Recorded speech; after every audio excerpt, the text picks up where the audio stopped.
Monsieur le Premier ministre. La parole est donc à Monsieur Jean-Michel Clément. Merci, Monsieur le Président. Écoutez, on va poursuivre le débat sur le sujet parce que ma question aussi concerne la profession d'avocat. Madame la garde des Sceaux, Monsieur le Premier ministre, qui assure aujourd'hui les permanences pénales? Qui assure les gardes à vue?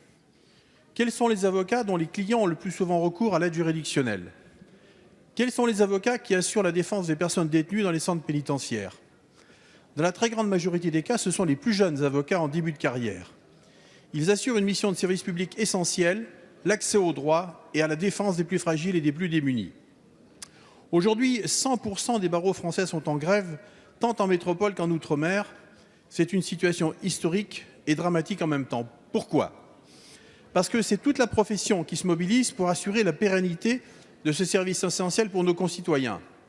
Ce n'est pas un réflexe corporatiste, mais bien la volonté d'assurer le renouvellement des générations qui se trouve compromis par la réforme des retraites que vous réservez à cette profession. Profession qui a su pourtant, comme d'autres professions indépendantes, anticiper pour assurer son propre régime de retraite. Et l'avenir de la profession d'avocat n'est pas compromis si vous leur laissez gérer, comme aujourd'hui, leur caisse de retraite. Parce que la profession voit ses effectifs augmenter de 3,5% par an, et ce jusqu'en 2050. Et vous le savez, le nombre d'avocats en France est un des plus faibles en proportion de la population par rapport à nos voisins européens. Monsieur le Premier ministre a évoqué la transition lente, mais ce régime fonctionne bien. Pourquoi le remettre en cause alors que les professionnels assurent eux-mêmes 100% de leurs cotisations quand vous proposez dans le régime universel que 60% du coût soit à la charge de l'employeur et 40% à la charge des salariés? Merci, Monsieur le député. La parole est à Madame Nicole Belloubet, garde des Sceaux, ministre de la Justice. Merci, Monsieur le Président, Mesdames les députés, Monsieur le député Clément. La situation que vous évoquez et que rencontrent les avocats, je la connais bien puisque j'ai avec eux un dialogue fréquent et continu. Je voudrais simplement rappeler ici qu'à chaque fois que je me déplace dans une juridiction, de manière absolument systématique, je rencontre les bâtonniers.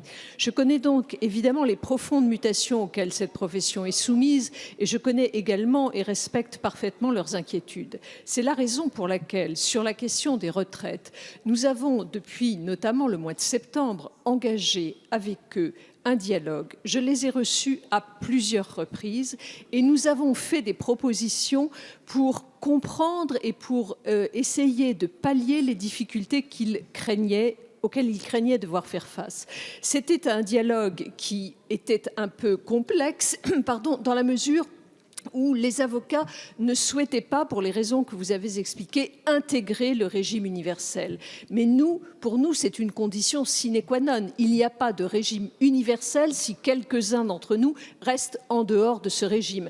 Par ailleurs, Monsieur le Premier ministre vient de préciser quels sont les avantages auxquels les avocats pourront prétendre en intégrant le régime universel. Et à l'occasion des rencontres que j'ai pu avoir avec eux, nous avons fait un certain nombre de propositions. Nous avons proposé de diminuer les cotisations hors retraite. Nous avons proposé qu'ils conservent la gestion de leurs réserves. Nous avons proposé que la Caisse nationale demeure gérée selon la gouvernance actuelle à l'intérieur de la Caisse universelle, etc. Nous avons proposé une transition longue. Donc nous sommes force de proposition. Nous attendons bien sûr que les réunions techniques qui ont lieu actuellement et qui, je crois, se révéleront positives, puissent nous permettre de déboucher sur des choses extrêmement concrètes. C'est le souhait que je formule. Merci, Madame la garde des Sceaux. Monsieur le député. Oui, simplement, aujourd'hui, à l'instant où nous parlons, aucune information fiable ne vient soutenir l'argument que vous développez. Et ce qui compte aujourd'hui, c'est que la profession d'avocat puisse se renouveler. Et ce sont les jeunes qui vont être les premiers touchés. Et vous savez très bien que derrière, si c'est pour faire la place aux plateformes numériques, on aura tout gagné.